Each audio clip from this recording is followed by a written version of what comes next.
নমস্কার, আমি doctor Naren Pandey, allergy asthma centre Kolkata পক্ষ থেকে। আজকে আমরা আলোচনা করতে চলেছি বুকে এবং গলায় কফ জমে থাকা। প্রচুর মানুষের এরকম বুকে গলায় কফ জমে থাকে, সারা বছরই কম বেশি লেগে থাকে। এটা নিয়ে আমরা আলোচনা করতে চলেছি।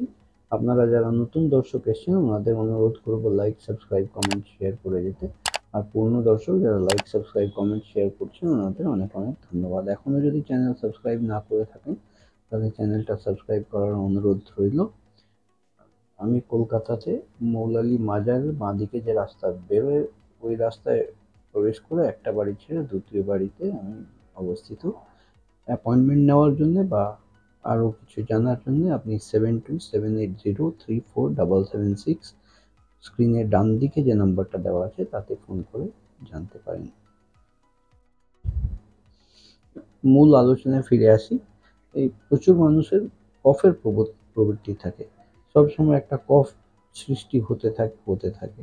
সে বুক থেকে বেরোয়, গলার মধ্যে আটকে থাকে, গলায় খিচখিচানি মতন একটা ভাব হয়, একটা অস্বস্তিকর, সব মিলিয়ে একটা অস্বস্তিকর বিষয় প্রস্তুত হয়। বসে আছি, কফের ঠক্কা চলে এলো, আবার গিয়ে থুতু ফেলে আসতে হলো, হ্যাঁ, ক্লিন করে আসতে হলো, আবার কিছুক্ষণ পরে সেরকম কফ। এই কফ হতে হতে অনেক সময় অনেক মানুষের কিন্তু দমের কষ্টতেও পরিণত হয়ে যায়। বেসিক রিজন হচ্ছে ভেতরে লাংয়ের মধ্যে একটা ইনফ্ল্যামেশন আর ইরিটেশন যেটা রোল প্লে করে। এই ইনফ্ল্যামেশন ইরিটেশন এলো কোথা থেকে? ইনফ্ল্যামেশন ইরিটেশন আসে বেসিক্যালি অ্যালার্জিক ট্রিগার থেকে।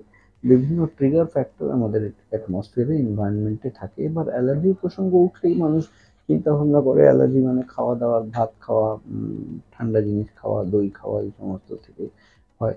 কিন্তু এই পরিসংখ্যানের মানুষ যারা আছেন ওনারা এই সমস্ত জিনিস অ্যাভয়েড করলেও কিন্তু অনুভব করেন যে এই প্রবণতাটা রয়েই গেছে। তার কারণ হচ্ছে বেসিক্যালি আমাদের এনভায়রনমেন্টাল অ্যালার্জেন্স।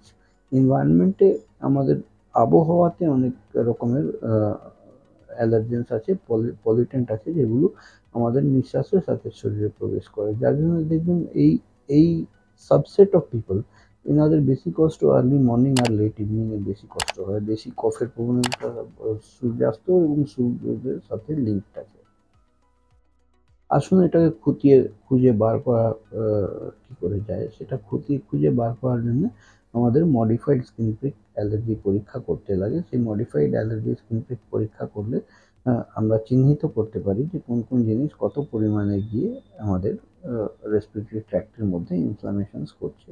এটা যখনই চিহ্নিত হয়ে যাবে আমরা একটা স্পেসিফিক ভ্যাকসিন বানিয়ে তাকে বডিতে অ্যাডমিনিস্টার করতে পারবো। এই ভ্যাকসিনটা নিলে বডির মধ্যে গ্র্যাজুয়ালি ওই সমস্ত জিনিসের বিরুদ্ধে রোগ প্রতিরোধ ক্ষমতা জন্মে যায়। এই মডিফাইড স্কিন প্রিক অ্যালার্জি পরীক্ষা করতে 2500 টাকা খরচ হয়, আর কনসালটেশন ফি 1000 আছে।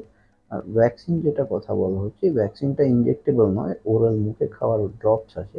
এটা 1 বছরের কোর্স আমরা দিয়ে থাকি 8000 টাকায়।